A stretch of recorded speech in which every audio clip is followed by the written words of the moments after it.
नमस्कार, मराठी गडवामध्ये आपलं मनपूर्वक स्वागत। दिवाळीत लागणाऱ्या साईच्या लाया एकदा की दिवाळी झाली की डब्यात आपण भरून ठेवतो। साईच्या लाया अशाच खायचा कंटाळा येतो व याचं काय बनावे असा आपल्याला प्रश्न पडतो। तर आज मी तुम्हाला या लायांपासून मस्त असं थालीपीठ बनवून दाखवणार आहे। चला तर बघूया।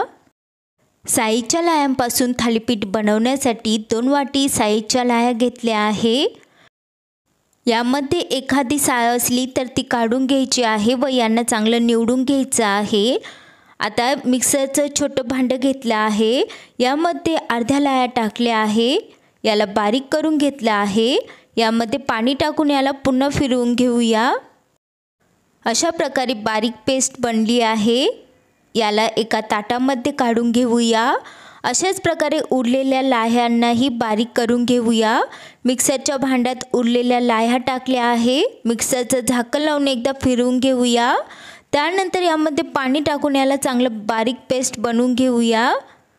तर अशा प्रकारे याची पेस्ट मी बनवून घेतली आहे। 3 हिरव्या मिरच्या, कोथिंबीर व कोथिंबीरच्या काड्यांना बारीक कट करून घेतला आहे। आता मिक्सरचं छोटं भांडं घेतलं आहे। यामध्ये हे सर्व टाकूया। मिक्सरचं झाकण लावून याला बारीक करून घेऊया। तर हे थोडंसं जाडसर राहत आहे, तर यामध्ये थोडंसं पाणी टाकून पुन्हा एकदा फिरवून घेऊया व याची चांगली पेस्ट बनवून घेऊया। कोथिंबीर आणि हिरवी मिरचीची पेस्ट तयार आहे। ताटामध्ये काढून घेऊया। इथे आपल्याला लागणार आहे हळद पावडर, लाल मिरची पावडर, मीठ, जिरा पावडर।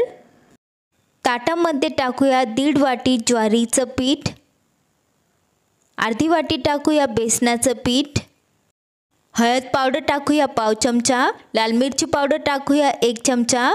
मिरचीचं प्रमाण तुम्ही तुमच्या आवडीनुसार कमी जास्त करू शकता। 1 चमचा टाकला आहे जिरा पावडर, 1.25 चमचा टाकला आहे मीठ, तुम्ही तुमच्या चवीनुसार टाका। बारीक चिरलेली कोथिंबीर टाकूया। आता याला चांगलं मिक्स करून घेऊया। इथे नरम पीठ मळून घ्यायचं आहे। साईच्या लाया मिक्सरमधून काढल्यानंतर मिक्सरच्या भांड्याला हिसळून घेतलं होतं, ते पाणी मी टाकत आहे। थोडं थोडं करून पाणी टाकलं आहे व याचं पीठ मळून घेतलं आहे। आता इथे वरून थोडंसं तेल टाकूया। एकदा पुन्हा मिक्स करून घेऊया। तव्याला गॅसवर गरम होण्यासाठी ठेवलं आहे। थालीपीठ करण्यासाठी एक कॉटनचा रुमाल घेतला आहे। त्याला ओलं करून पिळून घेऊया। आता याला पोळपाटवर टाकला आहे रुमाल। आता पिठाचा एक गोळा करून घेऊया। गोळ्याच्या साईडने थोडंसं पाणी टाकायचं आहे व हाताने अशा प्रकारे प्रेस करत थालीपीठ बनवून घ्यायचे आहे। तर सर्व बाजूने असं प्रेस करत राहायचं आहे। आता तवा गरम व्हायला लागला आहे। याच्यावर तेल टाकूया। हाताने दाबून अशा प्रकारे थालीपीठ बनवून घेतला आहे। तुम्ही बघू शकता, जास्त पातळी नाही करायचा, तर इथे मध्यम असं थालीपीठ करून घेतलं आहे।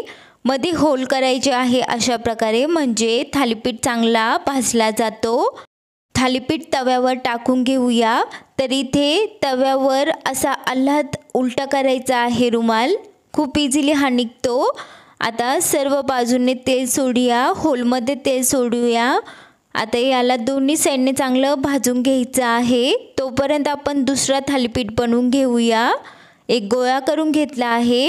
रुमालावर थोडंसं पाणी टाकलं आहे व अशा प्रकारे याला प्रेस करत बनवून घ्यायचं आहे।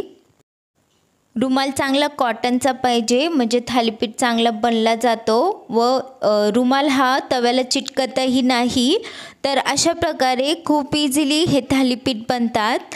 तर आता याला बनवून घेतलं आहे। मध्ये होल करून घेऊया। तव्यावरील थालीपीठ एका बाजूने चांगलं भाजलं गेलं आहे। याला पलटून घेऊया। आता दुसऱ्या साईडनेही याला चांगलं भाजून घेऊया।